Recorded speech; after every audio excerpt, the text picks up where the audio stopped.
Son las 7 horas con 40 minutos. Damos la bienvenida a Fernando Vega. Él fue asambleísta constituyente, es miembro del Foro Autónomo de Defensa de la SUAY. Fernando, muy buenos días. Estamos justamente a un mes de que se realicen las elecciones ecuatorianas. Hay criterios de varios analistas en el sentido de que la campaña por el momento carece de interés para los ecuatorianos preocupados en situaciones más cotidianas, pero también se van publicando encuestas. Sin embargo, los expertos, los analistas señalan que la diferencia que se muestra entre los dos candidatos en las encuestas que favorecen a uno de ellos, a Daniel Noboa, no son de ninguna manera definitivas, que no hay un favorito y que las cosas están variando. Cualquier cosa podría suceder. Quisiéramos conocer su visión sobre este momento que vive el país. Bienvenido. Evidentemente, creo que aquellos artículos que hablan de esta especie de intrascendencia de lo político en este momento en el Ecuador, lleno de incertidumbres, genera una especie además de cansancio, ¿no? Porque además todo lo que los políticos en disputa por la presidencia dicen y hacen, pues es ya algo esperado, conocido. Ya se sabe qué va a decir Luisa González, ya se sabe qué va a decir el señor Daniel Noboa, pero son decires, promesas que en el fondo la gente se pregunta, bueno, y eso en año y medio, ¿cómo? ¿No? Y tal parece que es una campaña ya vamos a estar a partir de aquí en una campaña hasta el 2025, ¿no? Los problemas a los que el Ecuador como país, como gobierno tiene que enfrentar son muy complejos.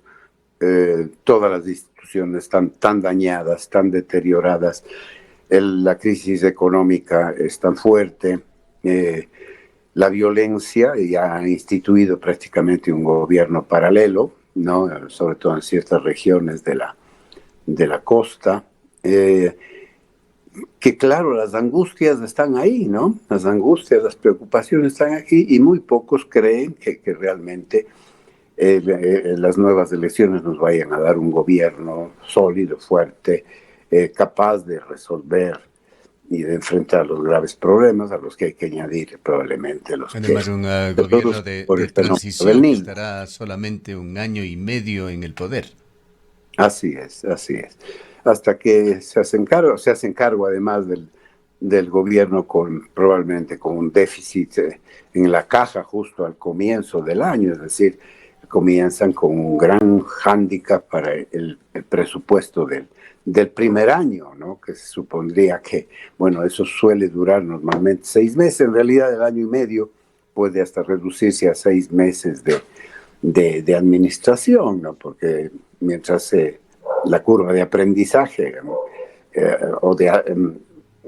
aunque ya sepan de alguna manera cómo se manejan las cosas, pero de todas maneras, hasta instalarlas, renovar el personal, designar a las nuevas autoridades, tomar el pulso, cómo están los proyectos, etcétera. Poner en marcha un gobierno requiere un tiempo de calentamiento, ¿no? Y luego ya cerrar el periodo para afrontar las elecciones del 2025. Entonces, realmente es muy poco lo que se puede hacer en este tiempo, ¿no? Algo y que llama la atención también es lo poco que se abordan los problemas fundamentales del país.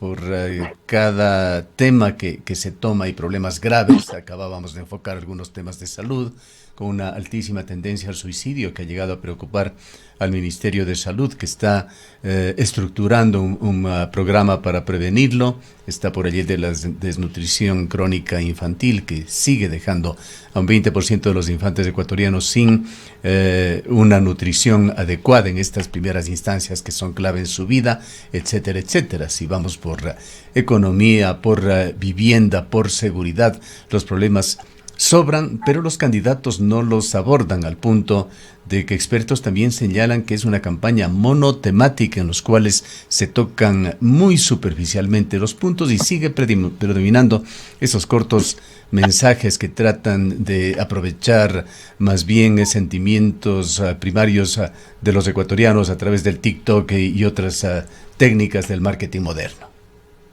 Efectivamente es una campaña de generalidades, ¿no es cierto?, de enunciados o de diagnósticos y cosas por el estilo, ¿no? Cosas que no necesitamos necesariamente que nos expliquen porque el pueblo las sabe mucho mejor que ellos, porque lo viven en carne viva todos los días, la violencia, la pobreza, la inseguridad, la migración, en fin, las dificultades en la salud, en la educación. Sí, me parece a mí que una cosa que está surgiendo, que es nueva y que ojalá vaya engrosando y posicionándose, es el hecho de que cada territorio, y en este caso yo hablaría de todo el sur del Ecuador, tiene que ir pensando en recuperar la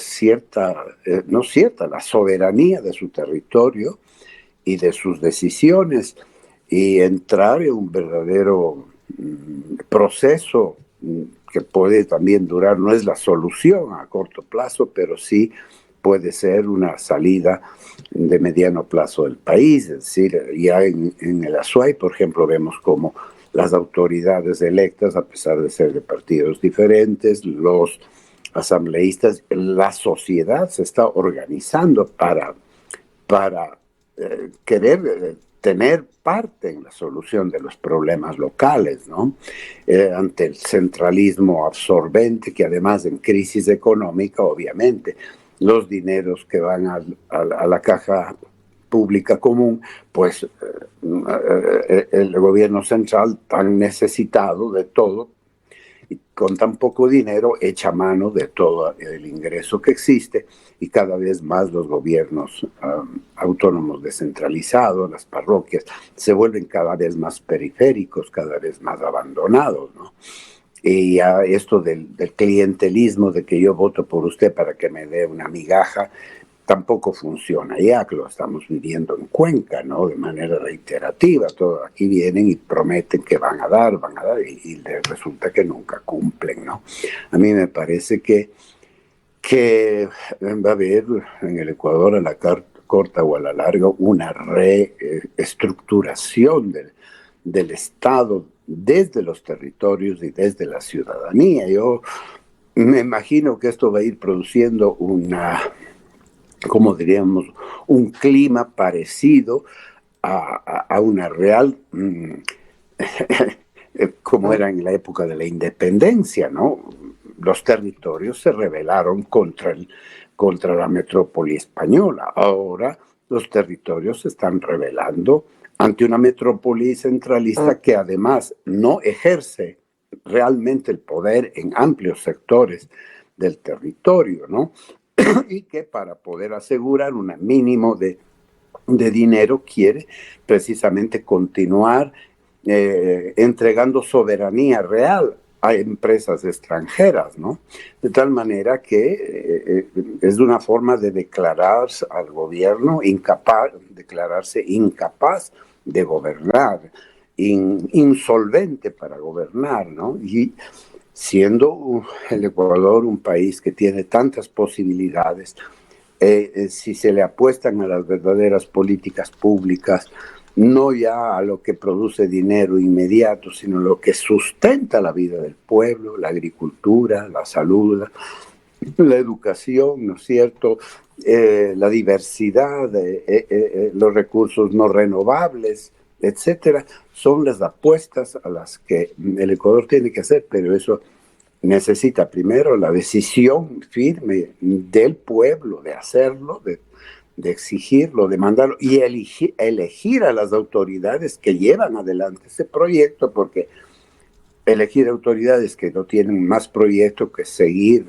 en la misma onda del extractivismo y del centralismo o del caudillismo no conduce Usted ha absolutamente a tocado nada. temas muy interesantes, Fernando, y entre ellos están este tema también de cercanía de los intereses locales, de lo que está más cerca de los ciudadanos. No todo es el gobierno nacional, son también los gobiernos locales. Y a propósito de esto, quisiera revisar algunas de las cifras publicadas por Clima Social, una encuestadora ecuatoriana que se ha concentrado en un estudio que ha hecho en la provincia de La Suay y lo califica como un caso interesante de recuperación de autoestima, partiendo de la forma en que los cuencanos están viendo a sus actuales autoridades, cifras que las ponemos en pantalla. A la pregunta cómo califica el trabajo que vienen realizando las siguientes autoridades, se tienen las siguientes respuestas. Sobre el alcalde de Cuenca, Cristian Zamora, aunque hay una clasificación de muy bien, bien, mal, muy mal, etcétera, al final se realiza y se presenta en las dos últimas columnas balances positivos y negativos. Cristian Zamora tiene un balance positivo de 78,7%. Juan Cristóbal Lloret, el prefecto, tiene un 46% positivo.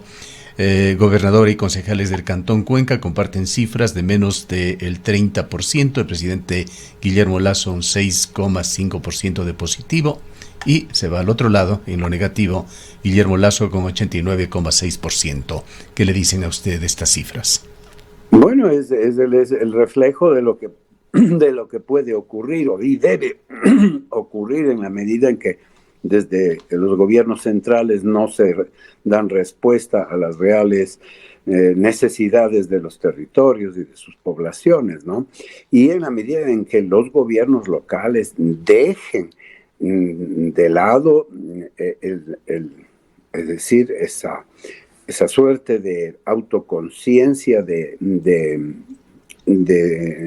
ser personas, territorios y poblaciones supeditadas a un poder central que se maneja de manera casi aristocrática y elitista y centrada en la macroeconomía que necesita el gobierno central para sostenerse a sí mismo. Es una máquina devoradora de todos los recursos del país, que además las utiliza de mal manera, de manera ineficiente y con graves y reiterados problemas de corrupción, ¿no? Creo que ya se ha dicho, eso lo sabemos, que los gobiernos de cercanías, que los gobiernos locales tienen dos ventajas. La una es que pueden ser mejor y más controlados por la propia población, y segundo, que conocen y pueden responder de mejor manera a las necesidades locales. Claro, siempre que también haya un cierto talante estadista en nuestros gobernantes locales, que miren las cosas de forma global y voy a poner un ejemplo.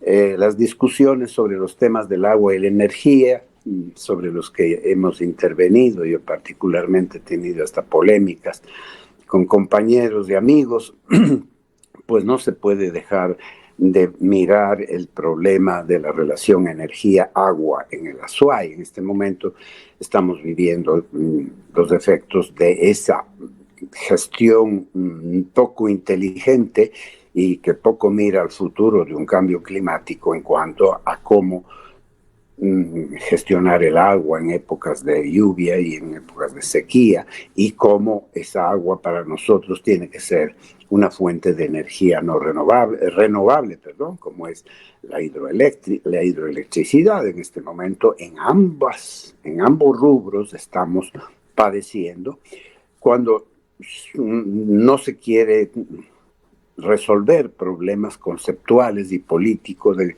importantes consecuencias políticas, ¿no? Entonces, dejamos pasar esas oportunidades. Ahora, miles de ciudadanos del Valle, de Turi, de Tarqui, de otras, ya no tienen agua, y otra vez vamos a volver a nivel nacional a la contratación de barcazas, a la contratación otra vez a quemar más fuel, más combustibles que crean efecto invernadero, ¿no? O sea, no somos capaces también como pueblo y como autoridades de tener una ruta definida, ¿no? Que que vaya con certeza a asegurarnos que el futuro estará está previsto y podrá ser manejado a partir de las decisiones y acciones que tomamos ahora, ¿no? Vayamos a otro de los temas enfocados por este estudio de clima social. Esta alta aceptación positiva del actual alcalde Cristian Zamora se sustenta en algunas cosas, como el tema de los radares, una de sus promesas de campaña, y el gráfico que lo ponemos en pantalla en primera instancia podría resultar contradictorio, pues un 54,4% de los encuestados opinan que en algunos lugares de la ciudad sí se deberían instalar los radares, pero al ser preguntados si es que apoyan o han apoyado la iniciativa del alcalde de retirar 32 radares en el cantón, el apoyo es abrumador, 66,4%. Una aparente contradicción, pero que habla de esa fase oscura de este contrato de radares, la cancha inclinada de la que se habló y la presencia de la corrupción. Claro, ahí está el problema. La gente no se opone a los radares, se opone a que la necesidad de radares sea gestionada a través de una delegación de lo público hacia lo privado, generando un verdadero latrocinio, ¿no? Entregar a la empresa privada como un botín de enriquecimiento, un tema que el municipio lo puede manejar desde sus posibilidades y recursos, ¿no? ¿Cómo es posible que una inversión de unos pocos millones de dólares se entreguen para un beneficio a no sé cuántos años que van a producir cientos de millones de dólares? Es que cualquier ser que tenga dos dedos de frente ve, pero sin embargo nuestros gobernantes en el poder, con ciertas, manejando de manera falaz el tema de la empresa privada y de las asociaciones público-privadas, cuando en verdadero son entregas de negocios, ¿no? De negocios con una ganancia absolutamente injusta y desproporcionada. Ahora, obviamente, si el tránsito es un tema, ¿en qué país del mundo no se necesitan semáforos? Que el semáforo ayuda a la racionalización del tráfico. También deben estar colocados en los lugares y deben durar los tiempos apropiados. Hay tecnología para generar podemos decir, un funcionamiento inteligente, coordinado de los semáforos que ayuden, porque también hay que decir, el ser humano tiene por naturaleza, y los jóvenes más todavía tienen la pata pesada y le dan al acelerador, ¿no? Yo creo que un tráfico que fluya de manera, tampoco poner límites muy estrechos de velocidad en vías que deben tener una lógica de un tránsito más fluido. Es decir, es cuestión de usar la cabeza para crear un sistema. Bueno, y ahí está todo por delante, el tema de las políticas de electrificación para el servicio público, el tema de que no podemos seguir llenando Cuenca de automóviles, el tema de una serie de temas de políticas de educación. Sí, el alcalde ha insistido en el tema de la educación, de la autoeducación y del autocontrol, pero no cabe duda que eso tiene que ser también decidido y sostenido con políticas integrales de largo aliento. Vayamos con el análisis de uno, que será el último dentro del marco de este análisis, pero uno más de los gráficos de clima social, que habla sobre otros aspectos, el estado de ánimo de los cuencanos, cómo se sienten con respecto a su ciudad, cómo se sienten con respecto a su familia, que es parte, por supuesto, de esta ciudad. Y aquí nuevamente tenemos un gráfico muy interesante. Esto es lo que justifica esa opinión de clima social de una recuperación de la autoestima en un año. Se refleja el optimismo pensando que estará mejor en un 52,6%. Tema que desde su óptica como ex sacerdote, psicólogo social, sociólogo, es importante conocer unas reflexiones suyas sobre estos sentimientos del ciudadano cuencano. Bueno, en este momento Cuenca constituye un microclima territorial y poblacional de mejores condiciones de vida respecto, mirando a los hermanos de otras provincias, de otras ciudades sumidos, no solo que no han logrado superar la depresión del COVID, de la época del encierro y también los temas actuales de violencia y de inseguridad, etcétera. Cuenca todavía es un territorio para, como lo hemos dicho, una ciudad para vivir, y ese clima general, integral, que es una herencia, un legado construido de muchos años y que de alguna manera no ha terminado de deteriorarse tanto como en otros lugares, todavía mantenemos cierto tipo de injerencia social, la ciudadanía está más atenta a los problemas de las autoridades, exige, reclama, demanda y alcanza también la mayor parte alguna respuesta, ¿no? Entonces, es más, Cuenca, pues por la migración misma, hay recursos que ingresan para cierto tipo de familias, el mercado se dinamiza por varias entradas y salidas, y claro, nos empezamos a disgustar seriamente cuando vemos que esa dinámica económica de Cuenca, de movilidad de Cuenca, empieza a entorpecerse por el tema de la ya incomunicación, ¿no? de la ciudad y de la provincia respecto del resto del país, ¿no? Entonces, yo diría que sí, hay ese clima, ¿no? Y ese clima, pero no tiene que ser iluso, porque podemos estar diciendo que el De INDES hecho hay Cuenca. preocupación de los cuencanos, se refleja también en la encuesta, por este tema Claro, del centralismo absorbente que perjudica tanto a la claro, región, así como se refleja también que sigue siendo su primera preocupación, la de los cuencanos, el tema de la seguridad, que si bien tenemos mejores índices que en el país en el tema de seguridad, hay muchos síntomas de que la seguridad en general se va deteriorando. Cuando veas las barbas de tu vecino quemar, pon las tuyas a remojar. Es decir, antes se decía que el Ecuador era la isla de paz, y miren dónde estamos ahora, no podemos dormir, sino, no, que linda es Cuenca, y en Cuenca somos. Es diferente, ¿no? Tenemos el riesgo de que poco a poco, ¿no es cierto? Además tenemos ahí un epicentro, si las cárceles se han convertido en los cuarteles generales de la mafia, desde donde se gobierna ese país paralelo lleno de violencia, bueno, ya tenemos el poder ahí, aquí en Turín, ¿no es cierto? Entonces, creo que tenemos que estar muy atentos y tenemos que tomar decisiones que realmente blinden de alguna manera esos logros que los disfrutamos con esperanza, ¿no? Y saber que sin trabajar duro y si dejamos todo en manos del líder, del gobernante, etcétera, y nosotros solo queremos recibir los beneficios del Estado sin comprometernos nosotros mismos a trabajar nuestra vida social, familiar, comunitaria, económica, pues el deterioro también nos puede ir ganando la batalla, ¿no? Bien, para concluir con algo y con el momento coyuntural que vivimos, yendo al comienzo de este diálogo, Fernando, esta segunda vuelta electoral, ¿qué tipo de reflexiones deberíamos invitar a hacer a los ciudadanos?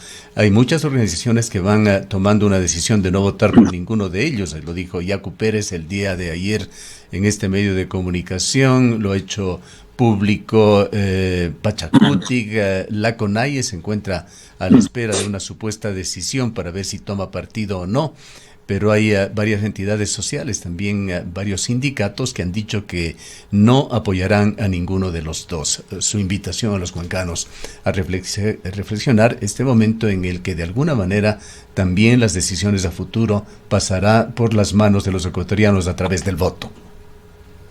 Bueno, mire, yo ahí tengo dos reflexiones. La una es que muchas veces los perdedores acudimos como una especie de panacea para resolver nuestros conflictos o nuestras autoestimas, qué sé yo, al voto nulo, ¿no es cierto?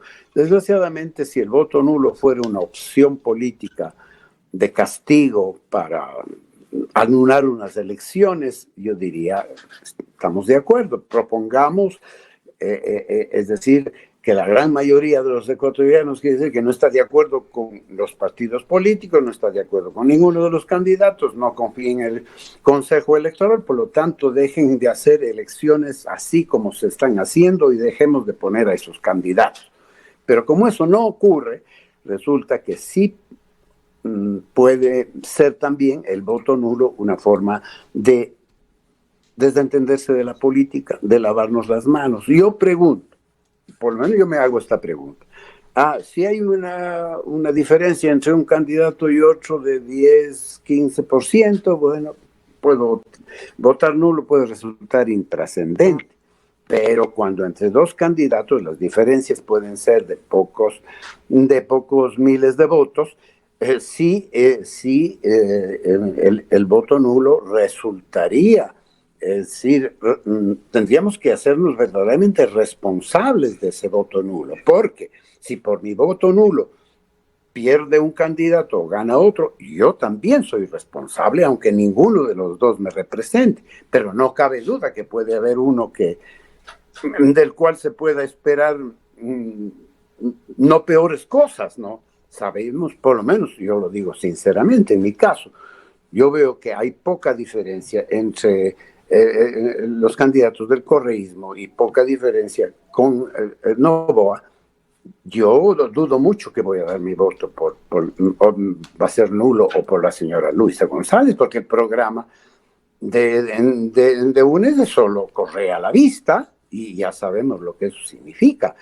Y como tenemos año y medio, si vemos, es decir, probablemente si le damos de ese año y medio al correísmo, ya no va a ser año y medio, van a ser 5 años. Y en la próxima vez no habrán elecciones realmente confiables, ni mínimamente confiables. En el otro caso, bueno, sedazo nuevo, ya sabemos que no va a resolver los problemas, pero pues si se quema en año y medio, pues se quemó en año y medio. Pero no es que, o sea, hay diferencia entre lo uno y lo otro, ¿no? O sea, yo no soy tan inocente y además ya en los últimos años de vida sabemos qué esperar de cada uno.